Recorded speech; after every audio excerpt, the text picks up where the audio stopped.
Hey guys, on this quick video, I just want to break down to you what I'm doing with my ETF portfolio and index fund portfolio right now, and the changes that I've made and why I decided to make these changes in my portfolio. Now, as you look at this spreadsheet, guys, that I have up, you might be saying, well, what in the world is going on? What am I looking at? Let me just kind of run this down to you guys real quick. So we're over on Vanguard, and I'll just explain some of these things to you guys. This is my ETF portfolio and my index fund in portfolio as well. We're at Vanguard. We've got an ETX fund strategy that I explain in this entire column right here. Now, this is my strategy. You're looking at the exact spreadsheet that I use, okay? These are the criteria that I use when I'm looking at ETFs. These are a couple little notes down here as well. It's a cap weighted portfolio, and it's growth in large cap and in mid cap. And then I take a little bit less risk with the small cap, and I'll explain that in just a minute. Of course, we also have a little short-term bonds in here as well. I'm a little older. I'm in about my mid-50s. I'm going to be looking to reach this money in the next 5, 6, 7 years or so. So I want to have a little bit of hedge against some of the volatility that's out there in the broader market. So I decided to have a little bit of bonds as well. First things first, what I actually have, and here's some of the dates that I've done some things, some moving around with, and I'll explain them in just a moment. But I have one broad-based large cap growth index fund. Don't have it in an ETF. I have it in the S&P. It's VOO, and we're on Vanguard again. It's VOO's equivalent in an index fund. VOO is the ETF. VFIAX is the actual index fund. So we got that. And based on my percentages, as you notice over here on my strategy, I got a 90-10 strategy, 90% equities, 10% bonds in this particular account, right? We have other accounts as well. So this is how we're breaking this one up.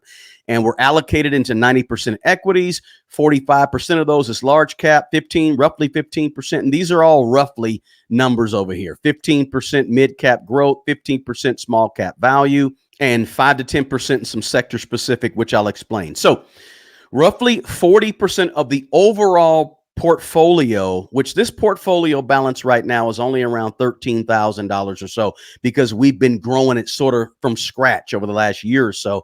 And if you're over on Patreon, and that's a plug for Patreon, we kind of do this on a more regular basis where I go behind the scenes and show you guys my portfolio. But we've got about 13,000 in this Vanguard, and that's increasing by about $1,000 on a monthly basis. But we got one broad-based with about 40%, which I purchased back here, and I'm going to hold on to this one. This is kind of like the foundation of this particular portfolio, guys, this S&P, because I want some of the growth. Yes, the S&P 500 is 30 to 40% technology. I'm okay with that, right? Because I want to see some growth. So I got this large cap growth. Now, I got rid of some of these other ones that you see right here. The VUG, didn't need that, plus VFIAX. Got rid of a large cap value dividend fund, VTV. But I also have another large cap, but it's not a growth, it's a value, right? The value, the growth are ETFs that are expected to outperform the market. The value ETFs are those that are sort of going to be those regular, strong, stalwart type of companies that are in this ETF called VYM, right? These big companies, but they also pay good dividends because VYM is known as the dividend ETF in the portfolio of Vanguard. So we've got about 13% in VYM. Now, we also have a mid-cap value. So we've got our growth in our S&P 500 VFIAX. We've got some large value in VYM. So I currently have VOE, but soon in the next few weeks, I'm going to be trading that out for VOT, right? I'm going to pick up some VOT because I want to get the growth as opposed to the value from mid cap. So currently I have the value, right? These steady companies in terms of this ETF VOE, but I'm going to be trading that out, getting rid of my VOE and uploading or getting my VOT because I want the large cap growth, the large cap value in VYM, and I want the mid cap growth in VOT as opposed to the mid cap value, right? I want mid cap meaning, middle of the road companies that aren't huge, but aren't small, kind of mid cap.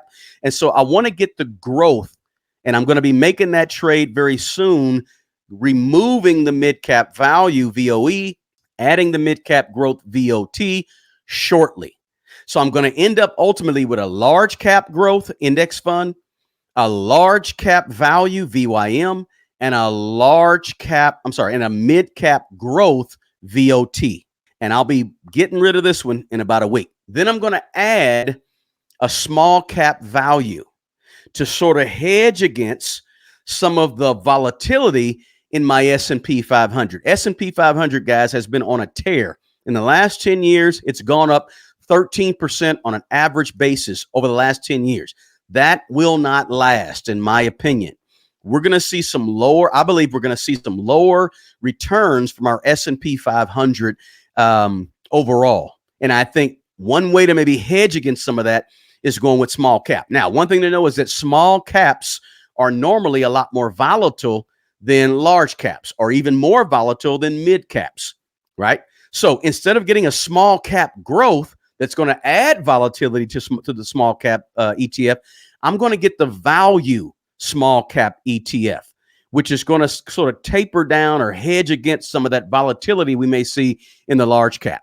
So I'm going to get VPR and pick that up in about a week as well. I also recently picked up VGSH, which is short-term government bonds. Short-term government bonds in terms of Vanguard. Why do I want that? Because I want to have about 10% of my portfolio, 10 to 15% in bonds, right? That's kind of where I want to go. Now, in terms of my sector specific, I'm going to stay with the financials, which is an ETF, VFH, which is primarily based on financial companies, the JP Morgan Chases, the Visas, the MasterCards, the Citigroups, those type, Bank of America, they're all in the sector-specific financials. And then I'm also going to go with sector-specific real estate and hold on to VNQ, which VNQ is sort of like a REIT, and it's investing in those management companies that own shopping centers, hospitals, warehouses, etc. So it's a REIT. And those are two sectors that I like because I understand and know those sectors a little bit, right? So that's where I'm going with the portfolio. I just wanted to do a quick video with you guys to show you where we are, how we're still hanging with our strategy over here, and also the moves we're going to make coming up here shortly in the next week or two.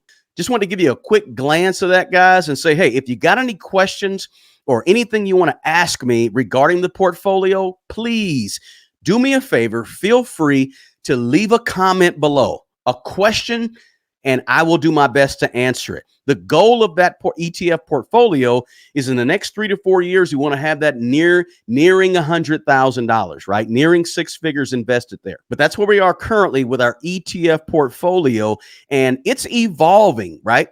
Things look different in that ETF portfolio than they looked just 6 months ago or 3 months ago or a month ago, right? As we do our research and so forth, and we learn and we get more information from here, we get some more insight about what may be happening. We get more insight about our risk tolerance, my risk tolerance. Things can change and they can be sort of fluid and flexible within your plan or whatever your strategy is. Just keep that in mind. Once you make a strategy, I want you to be persistent with investing, but you can always make some changes and some shifts here and there with that particular portfolio that you're actually trying to grow. So again, got questions? Drop them below. Let me know. And hey, as I always say, guys, the best person to take care of the old you is the young you. Guys, take good care of yourself and take care of other people. Until the next video, peace.